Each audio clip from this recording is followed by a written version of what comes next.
Porque o sexo controla sua mente. O estoicismo revela o que você reprime. Tudo que você nunca conquistou começa e termina entre suas próprias pernas. Ninguém fala isso na mesa do café, muito menos olhando nos seus olhos. Mas cá entre nós, quantas decisões são ditadas, secreta ou desavergonhadamente, por essa força bruta e invisível chamada desejo sexual? Você acredita estar no controle?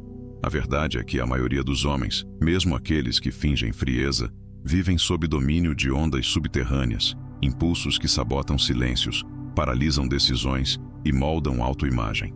O sexo, sorrateiro, é o compositor oculto dos seus hábitos mais banais e dos seus medos mais profundos.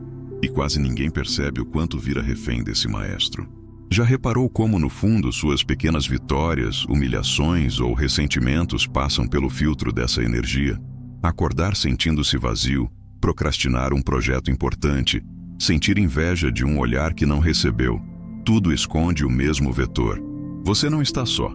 Milhões de homens atravessam o dia, andando para frente, mas sempre escorregando para trás, enredados por uma necessidade que nunca se satisfaz. O ambiente amplifica essa prisão. Celulares lambuzados de estímulo, conversas que giram em torno de conquistas, expectativas sufocantes sobre performance, poder, satisfação. E quando tudo falha, resta aquele segredo constrangedor, trancado a 7 chaves até de si mesmo. Mas ninguém te diz que existe um outro caminho. E o estoicismo antigo, quase extinto nos dias de hoje, guardou as chaves dessa cela. O verdadeiro estoico não nega o desejo, mas o decifra. Ele percebe o quanto desse fogo serve para movê-lo e quanto o arrasta para o ciclo de repetição e culpa. O que esse poder ancestral revela sobre você é talvez a parte mais assustadora. Tudo aquilo que você reprime, mais cedo ou mais tarde, te desmonta por dentro. O perigo e o renascimento caminham juntos. Mas poucos têm olhos para enxergar onde realmente os fios da mente começam e onde o sexo termina. E se só quem enfrenta o fogo é digno de forjar seu próprio destino? A mente masculina moderna é um campo de batalha onde o desejo sexual parece comandar as tropas invisíveis que guiam seus passos. Não é uma questão de força ou fraqueza, mas de reconhecimento de um dilema que poucos ousam encarar. Quanto do que você sente, pensa e age está verdadeiramente sob seu controle? A grande verdade que quase ninguém admite é que o sexo não é apenas uma necessidade física, mas uma força psicológica capaz de moldar comportamentos, escolhas e até mesmo identidades. Você não está sozinho nesse conflito silencioso. Na rotina urbana, no escritório, nas conversas que se desenrolam após o expediente, homens como você enfrentam o mesmo desafio. Eles navegam entre a pressão para manter a imagem de homem viril e o peso da incessante demanda por excitação, validação e conquista. Essa tensão constante cria um cenário onde o desejo domina as decisões, mesmo quando se tenta disfarçar com racionalizações ou discursos de autocontrole. A sociedade reforça essa prisão ao estimular o consumo desenfreado de estímulos, criando uma dependência quase química do prazer imediato. A pornografia, as redes sociais, as conversas e piadas do dia a dia alimentam essa máquina invisível que prende o pensamento masculino em ciclos repetitivos. O questionamento mais difícil aparece quando você percebe que essa compulsão não é natural, mas programada, e que você pode sim reverter esse quadro. No entanto, quase todos ignoram este fato. O domínio do desejo exige coragem, consciência e uma mudança profunda no modo de ver o próprio fogo interno. É nesse ponto que o estoicismo oferece uma luz pouco explorada, ensinando a observar o desejo, entendê-lo e posicioná-lo sob a lei do bom senso, da ponderação e da liberdade interior.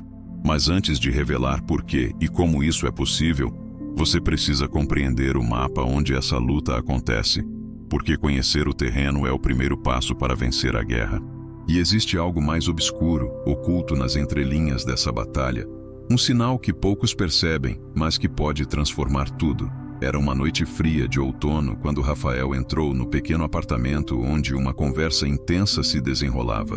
O cheiro de café fresco misturava-se ao som distante da cidade que nunca dorme. Ali, no meio daquele grupo de amigos, ele percebeu uma verdade desconfortável. Quase todo mundo estava refém de desejos invisíveis, controlado por impulsos que pareciam mais fortes que eles mesmos, mas que raramente admitiam para si. Rafael, que carregava há meses um peso silencioso, sentia algo diferente naquela noite, uma inquietação que não cabia nas palavras comuns. Ao seu lado, Carolina observava a troca de olhares e sorrisos apressados. Ela sabia que a maioria dos homens daquele círculo se perdia entre a busca constante por satisfação imediata. Rafael, diferente deles, começava a internalizar uma ideia nova, que o desejo sexual era uma força que podia ser domada, e não um inimigo a ser combatido ou um objeto a ser perseguido. Ele contou a ela sobre suas tentativas de romper com o ciclo vicioso de frustração, as noites em branco, os pensamentos inquietos que sabiam a derrota antes mesmo de acontecer. Carolina escutava, não como alguém julgadora, mas como uma presença que sentia além das palavras, absorvendo a atenção e o esforço silencioso de Rafael. Havia um brilho nos olhos dele, uma luz que começava a substituir o desgaste da luta constante. Essa mudança era sutil, mas palpável. A qualidade daquele olhar passou a carregar uma calma inabalável, um centro que não clamava por atenção, mas estava disponível para o que a vida trouxesse.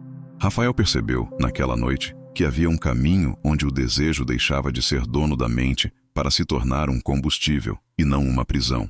Mais importante, ele viu que a maioria jamais chegaria ali porque tinham medo de encarar a própria sombra, essa parte reprimida e fria que guarda segredos difíceis demais para o conforto do dia a dia. Mas é exatamente aí que o jogo muda. Quando o desejo deixa de ser o maestro e vira um servo da consciência, o homem se torna de fato dono de si, e os outros sentem essa transformação muito antes das suas palavras. O choque de consciência começa quando você percebe que aquilo que chamava de desejo próprio é, na verdade, um conjunto de impulsos programados para te aprisionar. João estava no meio de uma reunião com colegas quando sentiu o peso invisível dessa prisão. Cada olhar, cada comentário leve ganhava um significado oculto, uma pressão silenciosa para manter a imagem, para corresponder a um padrão imposto. Ele se viu vendo o próprio desejo não como energia vital, mas como corrente que o mantinha preso a um ciclo exaustivo de busca e frustração. Essa percepção é como um soco no estômago. O que você julgava natural e parte essencial da virilidade estava sendo usado contra você. A armadilha é sutil. A pornografia, as redes sociais, as conversas casuais, tudo junto formando um exército invisível que consome sua atenção e energia. João percebeu que, ao perseguir impulsos, ele se tornava um homem previsível, alguém facilmente manipulado pelas tentações momentâneas e pela pressa de satisfação instantânea. A verdadeira liberdade se tornava um eco cada vez mais distante. O erro fatal, porém, não está apenas no excesso do desejo, mas na sua negação e fuga. João tentou a repressão como antídoto, confundiu autocontrole com repressão dolorosa e acabou aprofundando a desconexão consigo mesmo. Essa luta constante contra o próprio fogo interno só realça o domínio que ele exerce sobre você. Muitos homens vivem nessa montanha-russa de negação e consumo, acreditando que a liberdade virá do equilíbrio, enquanto caem em ciclos repetitivos de ilusão. Mas aqui está a virada. Entender que o poder não está em sufocar o desejo, mas em integrá-lo. Quando o desejo deixa de ser seu senhor e passa a ser seu servo, o homem ressurge. Essa transformação não é mágica, é trabalhosa e exige coragem para encarar o próprio reflexo, com todos os seus erros, medos e sombra. A vida muda quando você assume essa responsabilidade e aprende a caminhar com a energia sexual como aliada, não inimiga. E quando isso acontece, seu entorno sente a diferença. O respeito e a admiração começam a substituir a pressão insana pela aprovação. Numa tarde silenciosa, em um parque quase deserto, Eduardo sentou-se ao banco de madeira com o peso acumulado de semanas de dúvidas e frustrações. Ao seu lado, Catarina observava, não com julgamento, mas com a sinceridade crua de quem sabe que o teste que ele enfrentava era maior do que ele imaginava. Não havia perguntas feitas, apenas o silêncio que carregava a tensão de uma escolha a ser revelada. Eduardo sentia aquela provocação emocional como um fogo lento em seu peito, o embate íntimo entre o desejo cego de ceder ao impulso e a necessidade profunda de manter a integridade de si mesmo.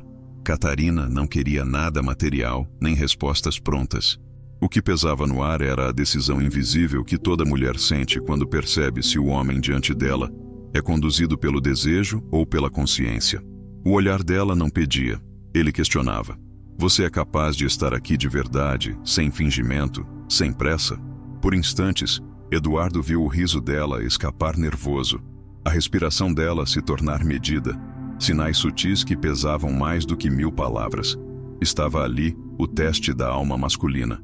Resistir ao chamado da necessidade, ao anseio desesperado de controlar, conquistar ou manipular, para simplesmente ser, para observar o desejo surgir, sentir a tensão no corpo e não se lançar à voragem, para deixar o espaço respirar junto, para ser o porto seguro que ela buscava, não o predador consumido pela urgência.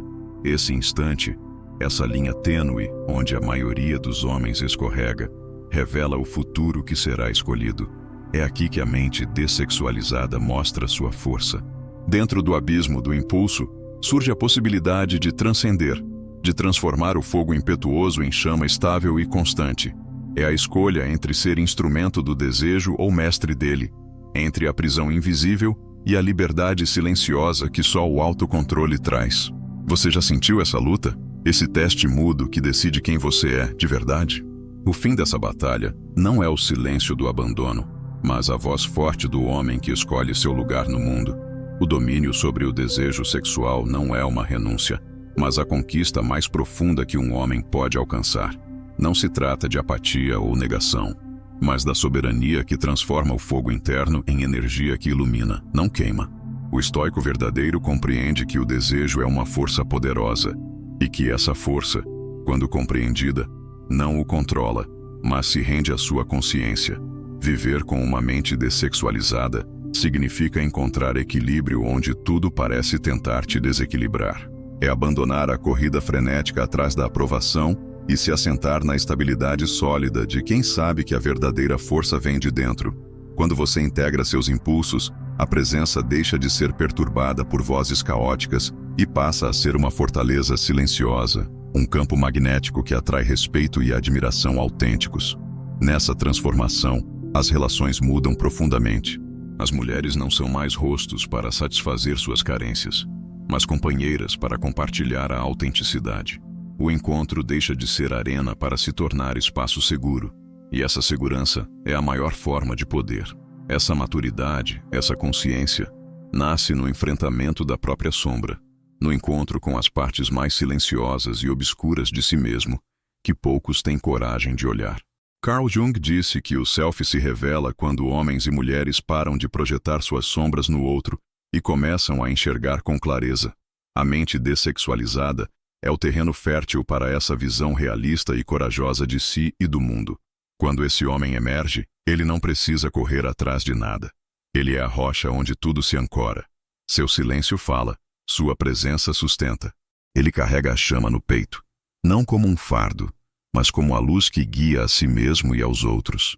Está pronto para deixar de ser refém do desejo e se tornar senhor do seu próprio fogo? O verdadeiro estoico não precisa provar nada, porque sustenta tudo dentro do peito.